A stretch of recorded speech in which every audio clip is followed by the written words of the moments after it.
একটা গরুর দাম কেমন হইতে পারে 1 কোটি টাকা, একটা ছাগলের দাম কেমন হইতে পারে 15 লক্ষ টাকা? আর এটা রিজন কি দিছে? এই গরুটার 110 বছরের পেডিগ্রি আছে, মানে ওর যে বাবা, ওর দাদা, ওর দাদার বাবা, এরকম পেডিগ্রি আছে। সিরিয়াসলি? হ্যালো, আসসালামু আলাইকুম, কেমন আছেন সবাই? আমি আলতাফ হোসেন, আপনাদেরকে স্বাগত জানাই আমার নতুন একটা ভিডিওতে। এবার কুরবানির বাকি মাত্র আর 10 দিন। সো আমি একটা নতুন সেগমেন্ট শুরু করছি যেখানে ভাইরাল টপিক গুলো নিয়ে আলোচনা করবো। সো এইবারে যে গত সপ্তাহে যে টপিকটা শুরু হয়েছে সেটা আসলে অনেকটাই দামি বলতে পারো, অনেকটাই দামি, এক্সপেন্সিভ বলতে পারো। এটা বাংলাদেশ ইতিহাসে আমার মনে হয় না কোনোদিন হয়েছে, কারণ একটা গরুর দাম দিচ্ছে 1 কোটি টাকা, আরেকটা গরুর দাম দিচ্ছে তারপরে দেখতেছি যে 1.5 কোটি টাকা। সবার একটা ইচ্ছা থাকে যে কোরবানির সময় একটা বড় গরু কিনুক বা সুন্দর থেকে গরু কিনুক, যেটা সবাই তাকাই থাকে। আর এই জিনিসটাকে কাজে লাগিয়ে অনেকজনের ব্যবসায় রূপান্তর করছে। আমাদের দেশের মানুষকে যে বোকা বানানো এত সহজ, এই মানুষটাকে দেখলেই বুঝতে পারবা। কারণ এই কি করে, বিদেশ থেকে কিছু গরু এবং ছাগল নিয়ে আসে এবং সেগুলার বিভিন্ন রিজন দিয়ে এবং সেগুলোর দাম যায় অনেক হাই। তো কিছুদিন আগে আমি একটা ভিডিও দেখছিলাম যেখানে সে একটা ছাগলের দাম দিয়েছিল 15 লক্ষ টাকা।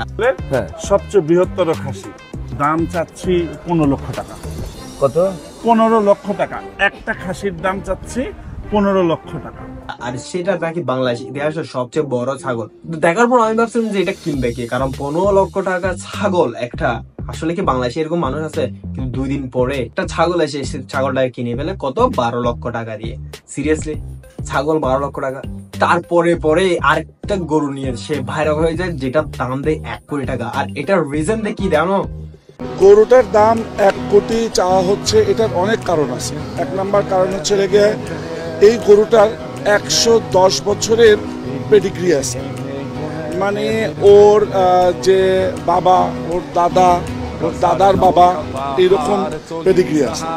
আরো সবচেয়ে বড় কারণ হচ্ছে ওর বাবা হচ্ছে ওয়ার্ল্ড চ্যাম্পিয়ন ব্লাড লাইন। এটা হচ্ছে আমেরিকান V8 র্যাঞ্চের আপনার যে নোবেল সিরিজ, ওদের সবচেয়ে বেস্ট সিরিজ যেটা নোবেল সিরিজের একটা বুল।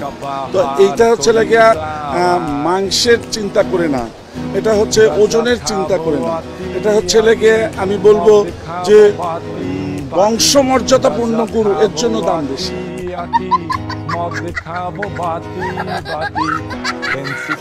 বাপ দাদা পেডিগ্রি আছে। আর এই ভিডিও দেখার আগে আমি এটাও জানতাম না যে একটা গরুর যে বংশ মর্যাদাও থাকে।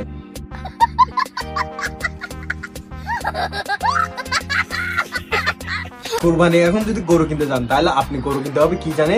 বংশ মর্যাদা দেখে না, একটা সুস্থ সবল সুন্দর গরু দেখে না, তার বংশ মর্যাদা দেখবেন। গরুটার বংশ মর্যাদা কত আছে সেটা দেখে আপনি গরুটা কিনবেন। এখানে সে থেমে নেই, সে আরেকটা গরু নিয়ে আসছে যেটার দাম দিচ্ছে 1.5 কোটি টাকা।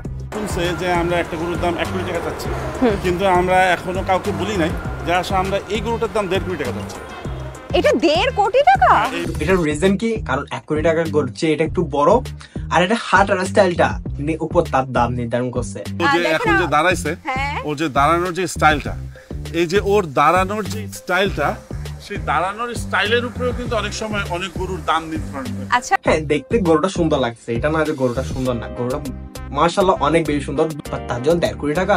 তো এটা আমেরিকান নাকি V8 সিরিজের কি একটা গরু, যেটা best of the best blood লাইনের গরু। যেখানে আপনারা বলেন যে এর যে দামটা সেটা কি আসলে যুক্তিযুক্ত, যে আসলে 1 কোটি টাকা এবং 1.5 কোটি চাওয়াটা, সেটা কি আসলে যুক্তি কোনো কথা নাকি? সেগুলো সবগুলো হাওয়া বাজে এবং সেগুলা সে করতেছে জাস্ট ফেম কামানোর জন্য, অর্থাৎ সবার মাঝে একটা ভাইরাল হয়ে যাবে। তোমরা এই ভিডিও দেখতেছো কেন? আমি এখানে 1 থেকে 1.5 কোটি টাকার বিষয়টা মেনশন করছি, সেজন্য এই ভিডিওতে দেখতেছো। আর এই কারণে অনেক বেশি ফেম পাওয়া যায়, যেটা অবশ্যই তিনি পাই গেছে। আর আপনাদের যদি এই গরুগুলো দেখার ইচ্ছা থাকে তাহলে সাথে এগ্রোতে চলে যান, সেখানের মধ্যে এই গরু দুটোটা আছে। এবং এখানে এসে না সে আরেকটা গরু এখানে রাখছে যার দাম দিছে 75 লক্ষ টাকা। 1 কোটি দেখলাম, 1.5 কোটির গরু দেখলাম, এখন কোন গরু দেখাবেন? এইটাও আমেরিকান VL, মানে সান্তালিনা রেঞ্চের একটা গরু। আমরা এই বছর 75 লক্ষ টাকা দাম চাচ্ছি। এই গরুটার ডিসক্রিপশনের মধ্যে কি দিছে? এই গরুটা হচ্ছে বেস্ট অফ দ্য বেস্ট গরু, তাদের ওই কোন একটা সিরিজের মধ্যে, কোন একটা সিরিজ, গরুর একটা সিরিজ থাকে, গরুর একটা বংশমর্যাদা থাকে। এই মানুষটা না থাকলে আসলে আমরা বাঙালিরা জানতাম না যে গরুর একটা বংশমর্যাদাও থাকতে পারে। বাই দ্য ওয়ে এই ভিডিওটা আমি জাস্ট ইনফরমেশন এবং মজা করার জন্য বানিয়েছি। তো আপনাদের মতামতটা আমাকে কমেন্ট করে জানান। তো লাস্ট উইকে এটাই সবচেয়ে ভাইরাল টপিক ছিল, আর আমি এটাকে ক্যাচ আপ করছি। নেক্সট উইকে আবার চলে আসবে এই সপ্তাহে যে ভাইরাল কন্টেন্ট যেগুলো হবে সেগুলো নিয়ে। অবশ্যই দেখার জন্য সাবস্ক্রাইব করে রাখবেন, আর আপনার যুক্তিটা অবশ্যই আমাকে কমেন্ট করে জানান যে অ্যাকচুয়ালি আপনি কি মনে করেন এই গরুগুলো বিক্রি হতে পারে কিনা। যদি হ্যাঁ হয় তাহলে আপনারা গেস লিখতে পারেন, আর যদি না হয় তাহলে নো লিখতে পারেন। অবশ্যই আমাকে ফলো করে রাখবেন আমার যদি ইউটিউব চ্যানেল থাকে, এবং সেখান থেকে আপনি ইউটিউব মনিটাইজেশন ছাড়াও আপনি আর্নিং করতে চান বিভিন্ন ব্র্যান্ড বা অন্যরকম ভাবে ওয়ে দিয়ে, তাহলে এখানে একটা ভিডিও আছে, আপনারা ওখানটা দেখে নেন। দেখে আপনারা ওখানে যা বলছে তা করে নিলে একদম ফ্রিতে আপনারা আর্নিং করতে পারবেন, তাও আগামী 2 দিনের মধ্যে। জাস্ট 2 দিনের মধ্যে আপনারা মাসে প্রায় 10-12 হাজার টাকা আরামসে কামাই নিতে পারবেন, জাস্ট একটা ব্র্যান্ড ডিল করে। দেখো আগামী ভিডিওতে। Till end take care, bye by.